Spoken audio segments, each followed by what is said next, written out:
I was excited, because I think anytime something new comes along that you can be a part of, it's the human element to become excited. So I was excited to begin with, and then I saw what these guys could do. I saw the set, I saw all the people that were behind it, and I started to get really excited. But in that excitement comes a little bit of anxiety, some nerves. You want to do well, and you want to perform at the highest level. So those are my feelings when it was born. And what was your expectations before the first year? What were any fears maybe? Well, I've learned in my life to not have expectations. My grandmother on my father's side, we discussed this, comes from Minsk, Belarus area, and she used to have a saying, if you want to hear God laugh, you tell him your plans. And so I've always lived by that, so no expectations at all. But once it took off the way it did, I started to wonder, how big can this get? And here we are seeing just how big this tree is growing. Can you compare the announcing table experience with other major companies? I just think the size of the production is different. With some other major companies, you have a lot more voices in your ears, and there's so many different cues. There's camera cues, there's commercial cues, there's all kinds of things. Here, it's on a smaller scale because a lot of those production cues and things like that are handled by someone entirely different. So I don't get to hear a lot of that. So it allows me to just turn my brain on, and whatever comes out, comes out. And sometimes I wish I could pull some stuff back, but for the most part, it's out there, it's out there. So it's easier than the live? It's different. Live, sometimes you get so caught up in the action, but you have to remember that you have a responsibility to speak a certain way and to tell a story. Sometimes you just get caught up as a fan. Here, if you heard some of the things that we didn't air, that could be an episode all in like a bloopers episode, because some of the stuff that Vampiro and I say is just natural talk that maybe shouldn't go on the air. So I heard about the great atmosphere in the Latvia. So are there any leaders or everyone is equal?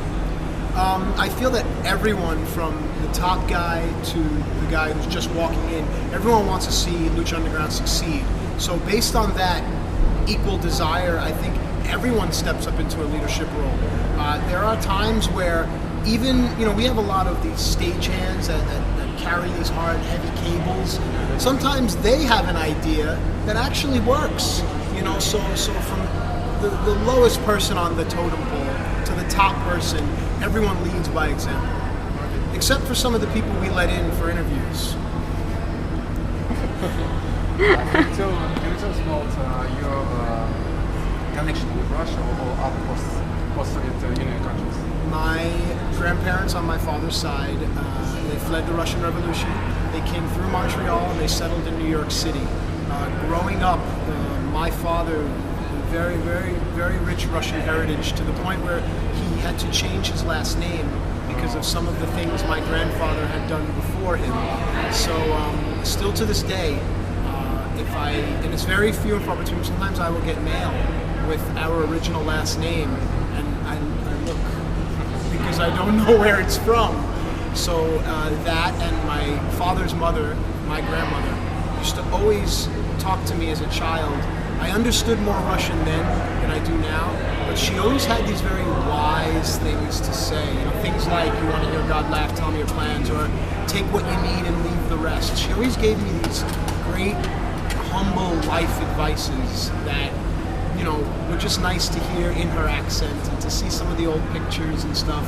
I would love to go back and visit, and to all my brothers and sisters throughout the entire, region of the country.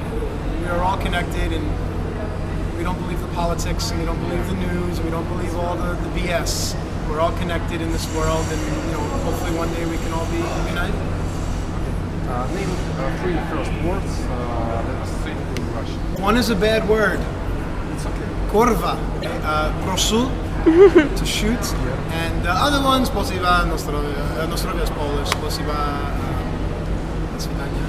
and then other curses, things like this, but I think that's Slavic, yeah? Schleitz. Yeah. Yeah. So in the Now end, you teach me. when the camera is up. Ah! So any words to the Russian fans? Just what I said before, I'd love to come. I really would. I think there's something about, in this world we travel everywhere, but if we can return back to where we really are home, really our motherland, I think that there's some kind of cosmic connection that, people feel.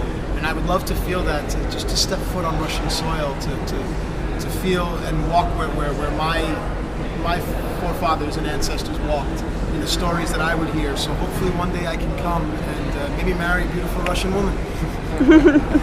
Thank you. Thank you.